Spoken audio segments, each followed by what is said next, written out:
Hello, my name is Chris Ward, and as sad as it is, we still have to address xenophobia, racism, homophobia, and other prejudices in the 21st century.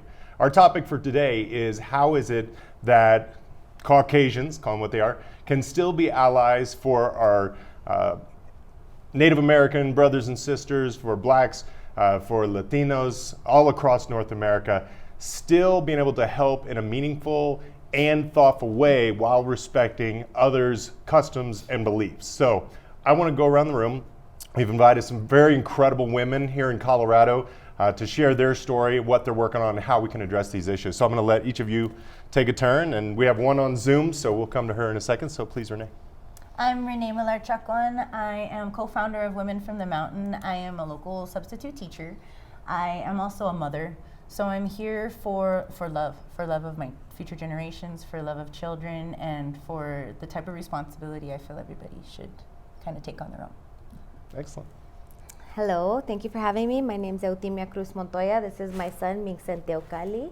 I am a Denver native, born and raised, and my work is in the healing capacity. I am a Chinese medicine doctor and a lineage raised medicine woman from both sides of my mestizo heritage. Mm-hmm. And then we have on dialing in Amy Gray. Hello, my name is Amy Gray, and I'm the volunteer coordinator at 350 Colorado. And I am also the co-coordinator nationally for U.S. Youth Climate Strikes at 350.org. And my role in this movement is not just for climate justice, but making sure that everyone understands that climate justice is social justice, and making sure that the voices of our most impacted frontline communities are heard and elevated. Mm-hmm. Well, excellent. Thank you, ladies, again for taking the time out today to address these issues. The first to come up is we want to talk about the holiday season. And so, as we all know, since 1937, the United States has recognized Columbus Day on the second Monday of October. And there's been a big battle to change, abolish Columbus Day and make it Indigenous Peoples Day. So the first question I'd ask everybody is, a lot of the blowback I get is that if we're trying to get rid of Columbus Day, aren't we trying to erase history? And so how do you all address Columbus Day? I say, why be proud of an ancestor who's known for genocide? Mm-hmm. There's so many other ancestors that you can, in whatever lineage, especially for Italian Americans, that you can show their ability to really raise their culture and their identity here in the United States. And the one that most people want to go behind is a person that's committed genocide in every form that you possibly can. And so it's changing the narrative of it. Right. And the bigger picture is, if we're going to talk historical erasure, like, Exactly. erasing history, what about the thousands and thousands of years of indigenous history that was here before the Europeans ever came? You know, and school books. Like, I didn't learn anything about my indigenous ancestry in the United States of America's public school system. And part of that is why I'm not sending my child to the public school system, because it just promulgates cis, hetero, white supremacist patriarchy all over the place. So let's take it up before, like, all of our history, and even as people of color, our history starts with colonialism. And that's clearly erasure. So let's make the picture bigger than what they're seeing. Absolutely. Yeah. Amy, do you have anything on the topic? You know, I think really Columbus Day is something in our history books, and especially in our kids' curriculum at school, that has been rewritten, and it's been rewritten. History is written by the winners, and history is written by the conquerors and the colonists. And for this holiday to be recognized at the stature that it is really indicative of the white supremacist culture that our nation was founded upon. Mm-hmm. And to come into someone else's land and claim it for your own, and then turn around and murder and rape hundreds of thousands of people, you have to wonder where it's coming from, that they feel like this is something that they need to uplift, and that's something as a nation that we need to address in making sure that, why, like asking that question, like, why are we uplifting this kind of, white supremacist culture? And that comes into breaking it down and decolonizing our society to understand, that our First Nations people, we were here first, and to take that culture identity away from the Indigenous people of this nation, it's an atrocity. So you really have to break down those walls of colonialism to understand why this holiday needs to be uplifted. Absolutely, and talk to us about, and if anybody that's on an effort right now, so how can non-Indigenous people support abolishing Columbus Day, and by speaking about it, by, is there a way to, is there any legal action? Because I know in the past it's gone in front of the state to try to abolish Columbus Day and it's fallen short on support. So what can we do to help promote abolishing Columbus Day? First, go ahead. Oh, I'm sorry. No, I'll go after you. Honestly, make the unseen seen. If you are truly an ally, you understand your allyship and your privilege in the circles that you know and the narratives that are more willing to identify your identity than others. Make those in your circles that are unseen and silenced always, and it's gonna always go along the people of color, targeted and marginalized lines. Make them seen.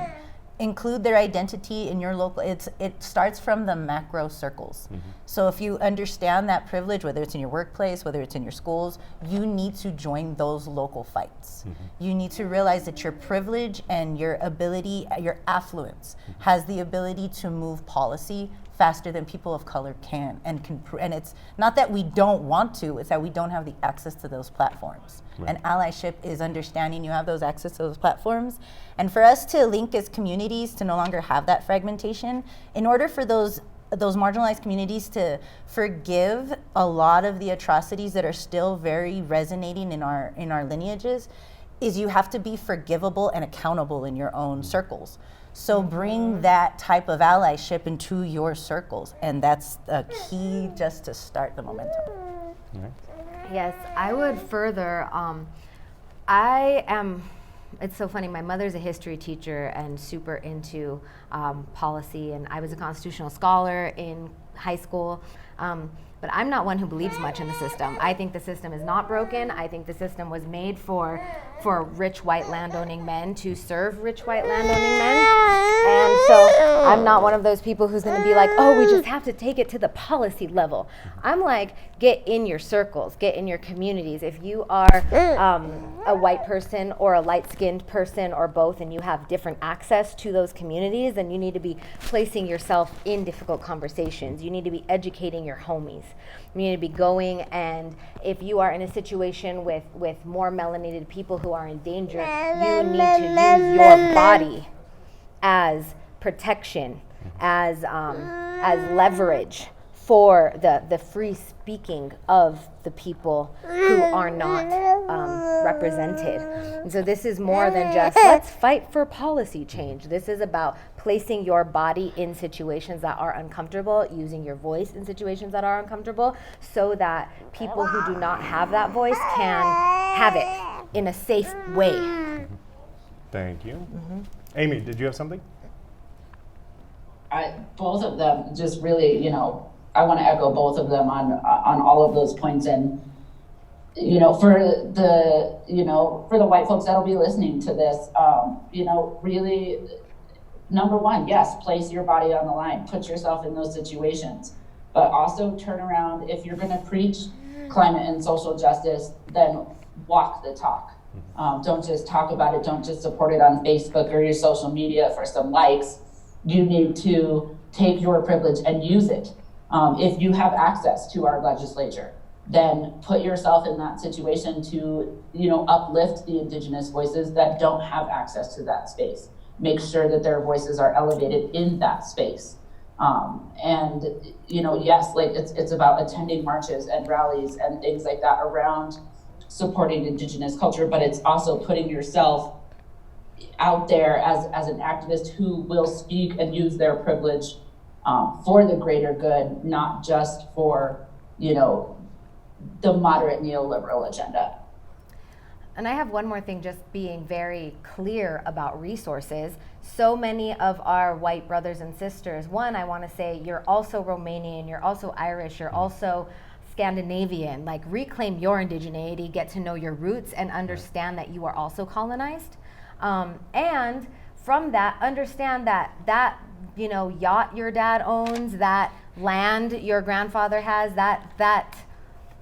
all of the resources, actual monetary and land resources that came from theft and genocide and slavery, give back. Like, give that land to indigenous people. Ask your dad for $300,000, because I know some of you got that, and give it to Black people, or $500 or $6 million. There's some of you that have so many resources, and I know that all y'all up there keep those resources really close, but there's the new generation that's waking up and understanding that it's not fair, and that it is based on slavery and genocide, and you can use that to literally pay reparations. Literally pay reparations. Yes. Right. And let's stay on the topic of holidays. In upcoming, we have the Halloween, and we've seen in the news a lot lately where individuals have painted their faces black, we call blackface, and which has been a practice since the dawn of theater. And then we also have people that dress in indigenous people's garb as a costume. And so would you speak to how disrespectful it is to dress as Native Americans or wear blackface for Halloween? I feel like it shows the disconnection and the inferiority that they're trying to impress on those marginalized groups, especially for natives. Our regalia, our trajes, every single one of those has a very personal meaning. So the fact that somebody wants to throw on something that already itself is sacred to whatever individual population shows that disconnection to their own indigeneity. They would understand that you wouldn't do that to a priest, and you wouldn't walk in front of a priest that way. It's the same concept of respecting, at the least, they're sacred. That's fine. You don't want to subscribe to that ideology or to subscribe to that spirituality. You don't need to be a jerk about it. Right. And it literally goes to simply don't be that way. If you don't want to come across as racist and trying to fragment and trying to seem more oppressive and colonized, then don't be colonized. And especially Muertos is right after. Dia de los Muertos is a holiday, and it's a ceremony, and it's mainly for the dead, and it's to honor the dead. And yes, the living go to honor their dead, but it's in honor of the dead coming to us. Right. So a lot of people now, it's really great to have skulls and calaveras all over your house. In a spiritual way, that's not a good thing. Right. You're not honoring your dead in that way. So just be conscientious of how you're disrespecting what others consider sacred. Right. And not just appropriating, but disconnected to even your own humanity yourself, that you're fine with continuing that oppression of superiority over Right. somebody else's. So that goes back to white supremacy. Right. Well, and the disconnect of the suffering. Like, the reason why indigenous people can't wear that is they were literally killed and scalped and hung, etc. for Hands cut off. right, for wearing those things. And so now that someone can just put it on in Coachella is just speaking to privilege and speaking to the fact that you have no trauma connection to that lineage. Same thing for wearing afros if you're not African American. There are people who still live today who literally go through burning their heads to straighten their hair to assimilate. So something I learned from a friend, Theo Wilson, the difference between assimilation and appropriation is assimilation is the need for the subservient class to assimilate for survival, whereas appropriation is when the predominating class appropriates for recreation. It's very, very different, right? So so sorry you can't wear that afro or headdress for Halloween. Do you know what people have suffered so they can actually wear their real hair or their real spirit process can be seen?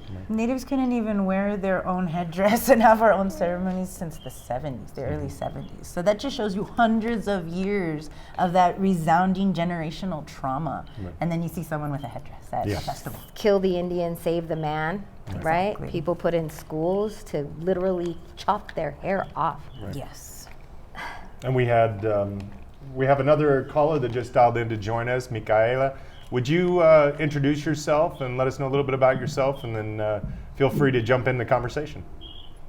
Hi, Mica. I'm Shell-Dominguez. My cousins and my sisters are on the call. They know me very well. I'm a Chicana from Denver, Colorado. So just to go off of that, I just think it's funny how people want to dress as us and, put on these costumes and want to be us. But at the end of the day, they don't want to talk about our existence. It's like we're always hidden and we're always, oh my God, you still exist? Oh my God, you're Native American? Wow. I'm really, really sick of that. I'm really sick of, you got all these, people can put on our headdresses and put on, they think that we wear leather or,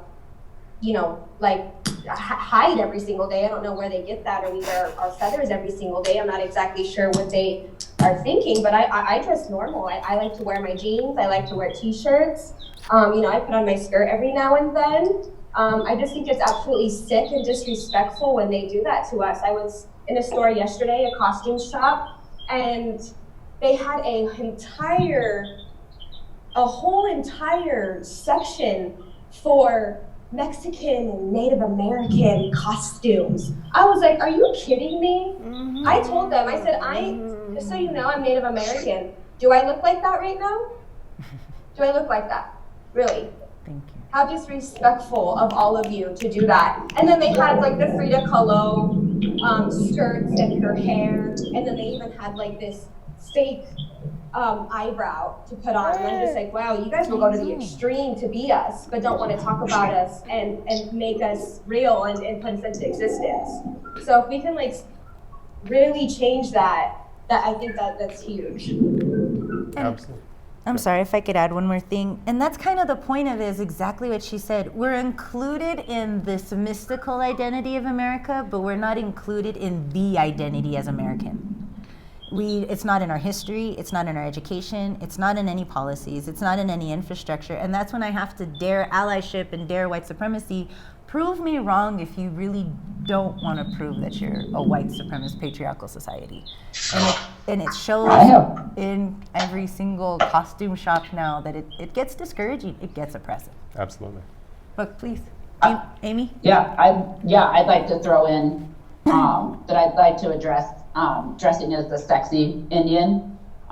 You see all these women wearing headdresses and hypersexualized costumes, and it's dangerous because our women already face the highest rates of rape and sexual assault out of any other group. And not only does this violence exist, but it goes on without consequence. Yes. The last statistics seen, for the number of missing and murdered Indigenous women in the United States was around 5,000, and that number's not even close. There's not a database for these numbers. So, thinking about dressing as a sexy Indian is further advancing the sexualized ideology of Native women, and it dehumanizes. And looping that back into climate justice, the most amount of these go on around man camps, around pipelines, and around fossil fuel infrastructure. And, it really, when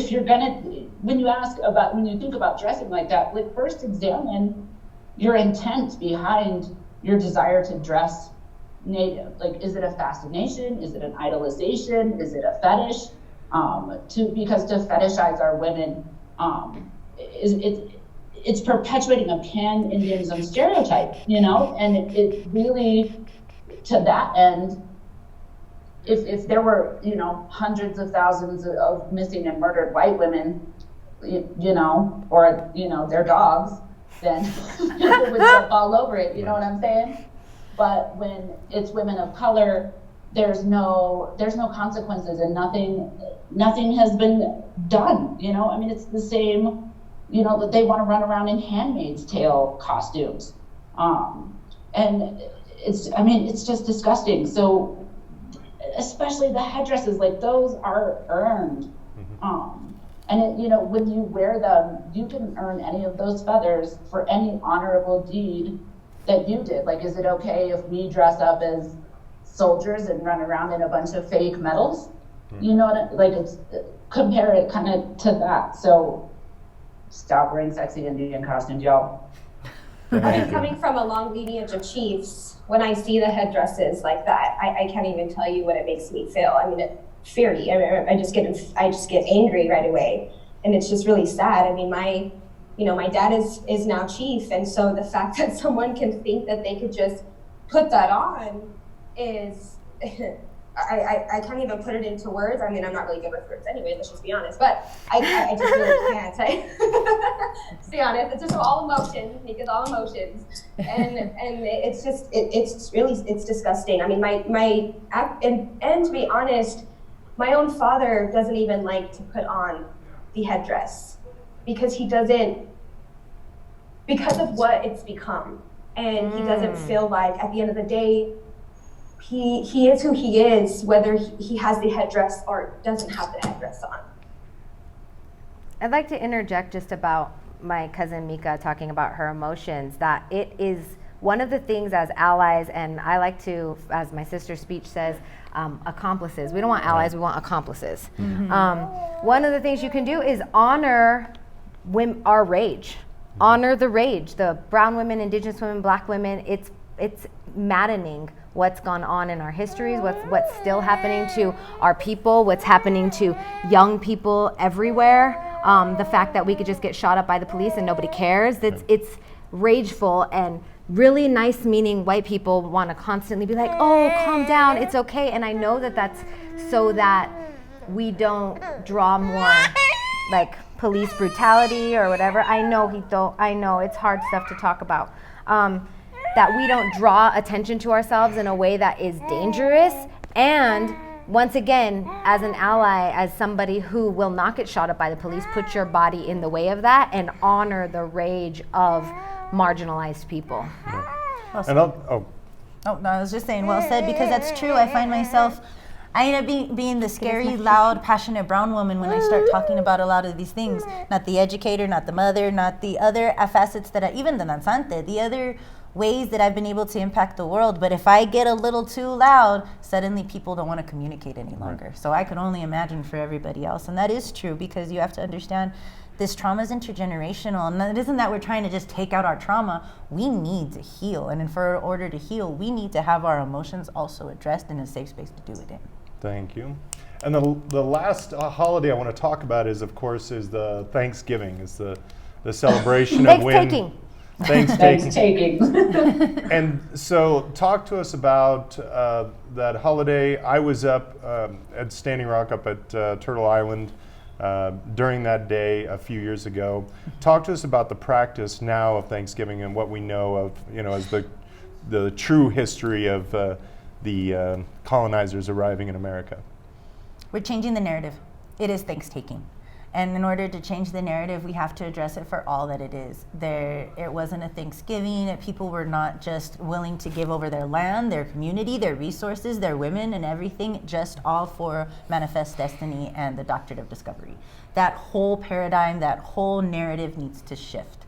And we as women, as life givers, have the ability to infiltrate all the systems and all the infrastructures that we touch. So we need to address it as Thanksgiving. So when we go to a lot of circles, it's to re-educate at the least. I feel like in general, in a decolonial way for all of us, we really have to address our own patterns with capitalism. Yes. In the colonial world that we live in. So I know from my family, who are Chicanos, which means that we are the blood of indigenous people, many tribes actually, and the conquistadores who came. But we're American AF, and my grandfather fought in World War II and freed concentration camps and believed in his rights because he freed the Germans and the Jews from that, and then came home to there are no dogs and Mexicans allowed here. And so he really was a fighter of his rights, and they wanted to assimilate, right, so that they could be accepted So for us in our family tradition, we do practice Thanksgiving, if you will, and have the thing, but it became more of a ritual because part of colonialism is taking away your songs, taking away your dances, taking away your community, taking away your prayer, taking away your connection. So football is one of those. Our holidays are those things. Black Friday. Right.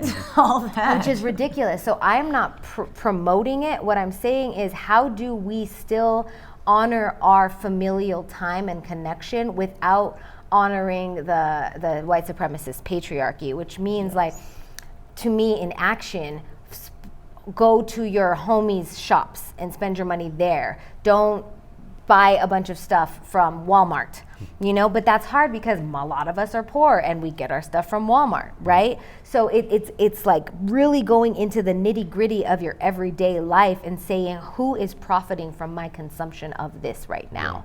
And always weighing that too. And it's so much work to always weigh that. My husband, he served in the Navy for a solid 10 years. It's my cousin. Yes, her cousin. And he's this brilliant man. He truly believes in protecting the land and people of this continent, Turtle Island. Of all Turtle Island. That is why he joined. That is why he gets educated in the things that he does. He's in civil engineering right now. He was a nuclear engineer for the Navy at that time. And he's a brilliant person. So I saw firsthand how he had two aspects that he had to deal with of Thanksgiving. For when you have the boat, you have a bunch of Navy guys that are away from their mothers. They have absolutely nobody there, and the seasons change. It's cold. So you literally have to honor the season and honor the people that you're with. And ultimately, if that's what Thanksgiving was for, that's what that's for. So I had legitimately 30 sailors and about 4 turkeys at my house because they needed a family. They needed a family for that week. They needed a family for that weekend. So if you want to change the paradigm, if you looked at life as the ceremony every day and life as that obligation to work for like life-giving every day, did. exactly like our ancestors did, it's in everybody that you're impacting. If you want to honor that season and not honor the capitalism of it, look at the people of that warm season you want to be by or be helping. Right. So that's, like I said, it's always that everyday ceremony of it's that everyday work, it's that everyday change that allies can do and will help them also heal their indigeneity. Thank you. I would say, first and foremost, let's be honest with the history of Thanksgiving. Back in 1621, in Plymouth, it wasn't even called Thanksgiving. The Pilgrims actually never called it that. And this feast, quote unquote, actually took place in mid-October. So why it's in November, nobody really actually knows. And let's also speak about the real reason why it actually happened. The Native Americans were actually invited to this feast, but actually weren't given any food. There was no turkey, no cranberry sauce, no freaking pumpkin or whatever the heck you serve these days. My people never received any of that. Instead, Pilgrims, the white people, put two of the brothers against each other, caused a rivalry, and then beheaded Watumat and stuck his head on a pole and put it in front of their feast, and pretty much like it was like a shrine to them. So like let's talk about that, and like really talk about why we have Thanksgiving to our young ones. Let's have this conversation, and then go home and have your wonderful feast. It's really a celebration of white supremacy and genocide is what it is. It's it, yes, because they murdered 700 natives. The story that was, as it was told to me was, that, they did this, but it was when, it was the Massachusetts governor, if I recall right, like he proclaimed like a Thanksgiving, it was to celebrate the safe return of like a band of heavily armed colonial volunteers. And they had just returned from their journey, which was in Connecticut, where they had massacred 700 men, women, and children. And that goes right back to Columbus Day. We're celebrating genocide there. We're appropriating culture in October, and then we're right back to genocide in November.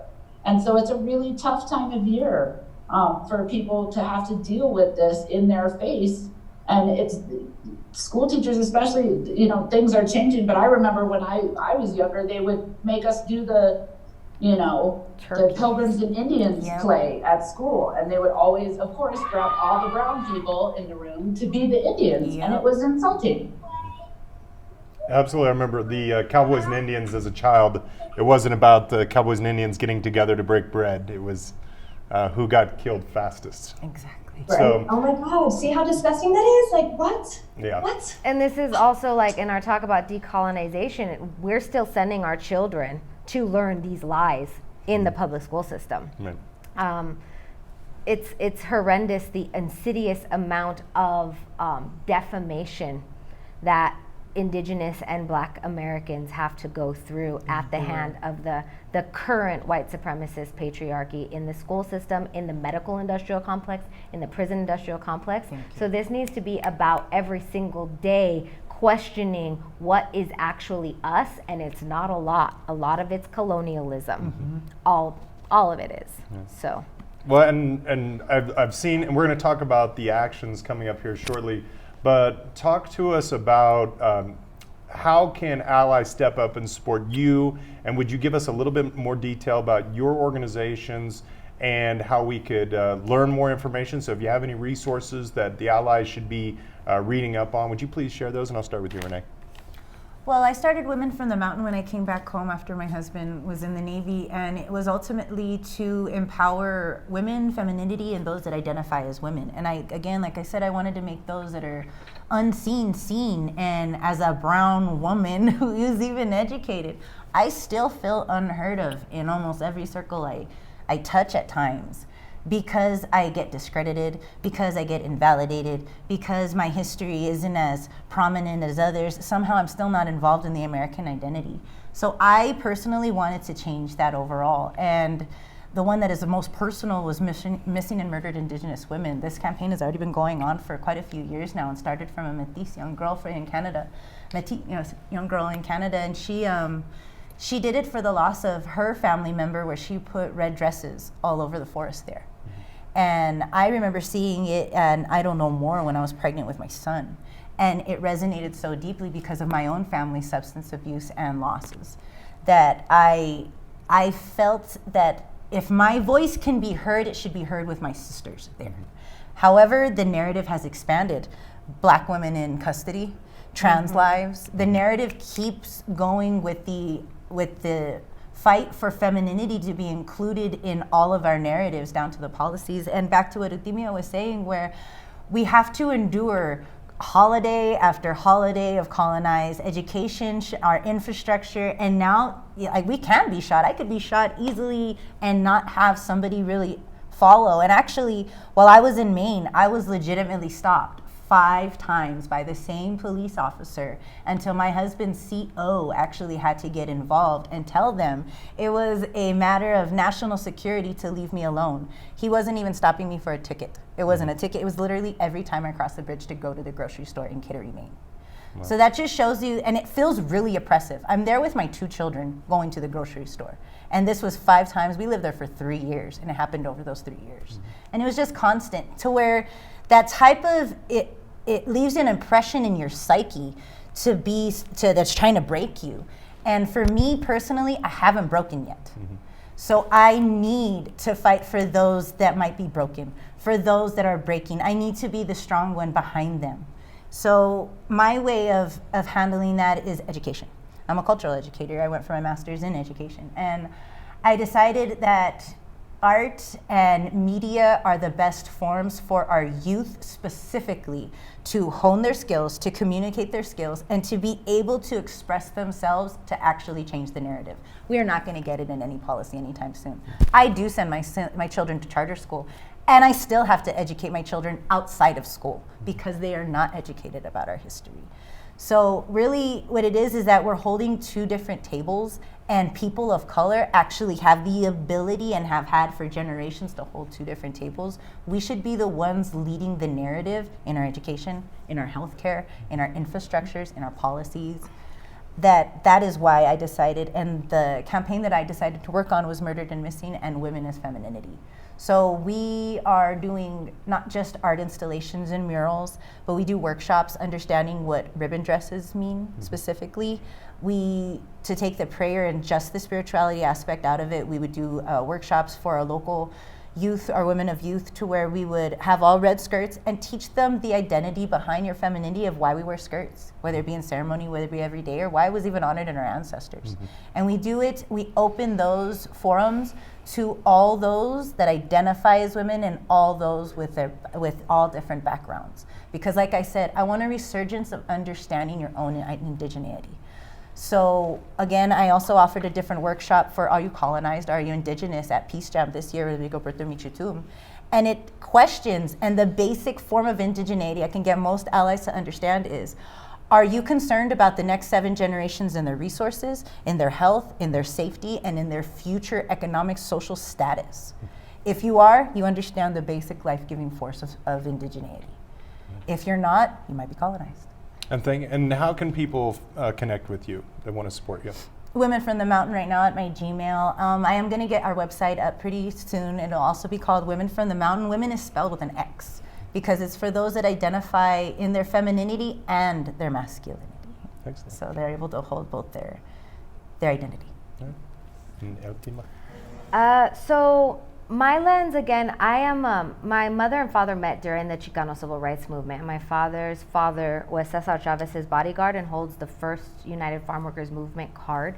My mother called him the first lieutenant to Cesar Chavez, and my mother was with the Crusade for Justice. So like my freedom fighting goes way deep, and from my farm worker lineage, it has a lot to do with our food and food as medicine. So for me, my work is very much so about body autonomy. And I've seen even in indigenous circles, even in the ceremonial circles, if somebody has a stomach ache, they right away like run to the ER. So the medical industrial complex has really, there's a lot of history with this. Marion Sims, who operated on Black women without anesthesia, the sterilization of indigenous women, like we are so fearful of our own bodies, and that is very colonized, the whole sexuality, puritanistic thing. So we don't even know what our bodies do, and we forget that our histories were so deeply endowed with these medicine people. And they're not just woo-woo prayer medicine people, they are actually people who can move organs with massage, who can re-put bones together with a click. So my movement is like, go back to that. Go back to if you have a grandmother who has an herbal remedy for this and that, talk to your indigenous medicine people. If that means you have to move into other legacies, like one of my teachers and friends is Indige Mama, and her legacy is from Mexico City, but she is an amazing organ sobadora and birth worker, bringing back our birth rights. So not birthing in the hospital is huge for honoring our traditions as indigenous people. And honoring our bodies, even if you're not indigenous, not birthing in the hospital is huge because they have colonized our bodies. And that is our first connection. So the direct action for me has nothing to do with external policies or groups or nonprofits. For me, it's where is your body at and how do you feel? What does that feel like? What did you eat? Connecting your food with what you eat and really understanding that all of the frankenfoods is a part of colonization to make us sick so that we then have to pay the medical industrial complex and their loops of profit amongst each other to make more profit, right? So how do we turn to our own bodies? So that comes in education with your local healers, your POC people. I move for any person of color who is trained in the medical industrial complex to go back to your indigenous understanding. You can do the 5% of surgeries that are actually necessary, but all of our ancestors were also surgeons. The first surgeon who used stone tools was a Chinese man. So we need to understand that these are not advents of science that is predominantly white. We need to understand that our ancestors too were medics and scientists, and we need to go back to our bodies. So for me, actionability means like really tuning into your body, understanding that your wellness is caught up in what you eat, in who you surround yourself with, in the colonial toxic patterning that you either perpetuate or heal through by expressing yourself, by being in groups. I am a proponent of segregated healing spaces because the descendants of slavery have different things to heal from than the descendants of genocide, than the descendants of the slave owners who are also sick AF. So we all need to be doing this healing together. So creating circles, creating communities that specifically are healing, having intercultural dialogue, not cross-cultural, not multicultural, intercultural, where we are actually addressing each other and the ways we are affecting each other's colonialism. It's deep and it's personal. So my call to action is for you to all get real personal with your wounding and with your own colonial mentality and with your own body. How many of you have looked at your genitals? How many of you, like seriously, how many of you know where your liver is, your spleen is, your heart is, your lungs expand all the way to the tip top of your clavicle to the bottom of your 13th rib? Like how many of us know our physiology and the way it works so that we don't have to go running to the man for profit every time we get a little ache and pain? And how many of us are aware that that actually is affected by the food and the toxicity of emotions we consume every day, by colonialism, by the fear of being shot by a white man because you're a black kid? Like this affects our bodies.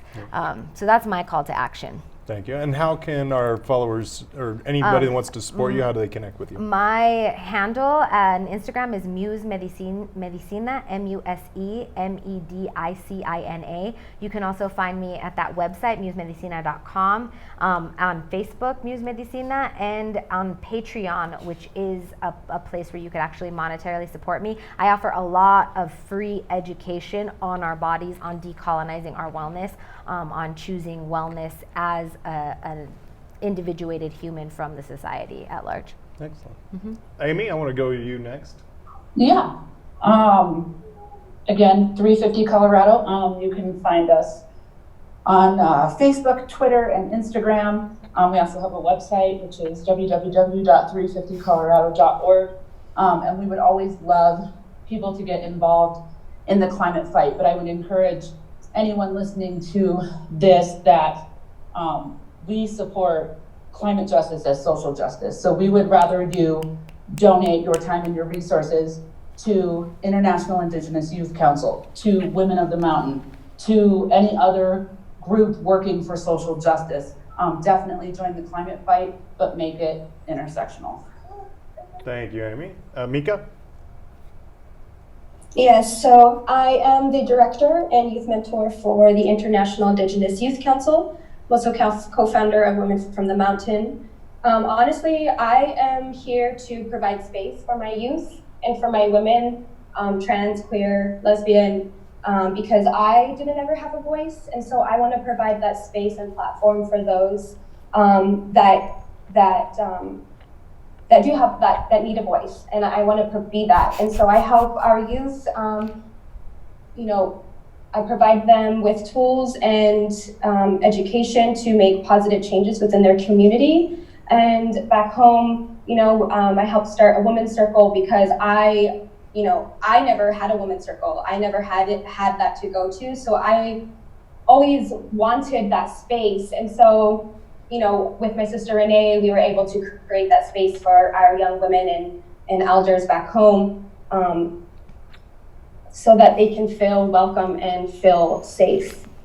Because I know sometimes even at home, we don't feel safe or comfortable. And I've been in those situations. And so, and ways to reach me, we are on Facebook, Instagram, and Twitter. It's International Indigenous Youth Council, so at IIYC Family is going to be Instagram and Twitter, and then for Facebook, it's the International Indigenous Youth Council. We have multiple chapters. We do have just one main page, but then we also have like the Denver chapter, Texas chapter, SoCal, South Dakota, Four Corners, and Chicago. And then my own Instagram handle and ways to reach me it's MICA_AELA and the number 3. And you can also reach me by email, which is mironshell@gmail.com. True. Excellent. Well, I want to thank all of you ladies for taking the time to come out and share with us how allies can stand up in a thoughtful and meaningful way to still support people while respecting your beliefs and traditions. So I hope that you all take this call to action seriously. Share this video with your friends, and definitely in cases where people want to argue with you, I think this is a great rebuttal to any argument. So I want to thank all of you, and have a wonderful day. Thank you Thank so you. much for having Thank us. you.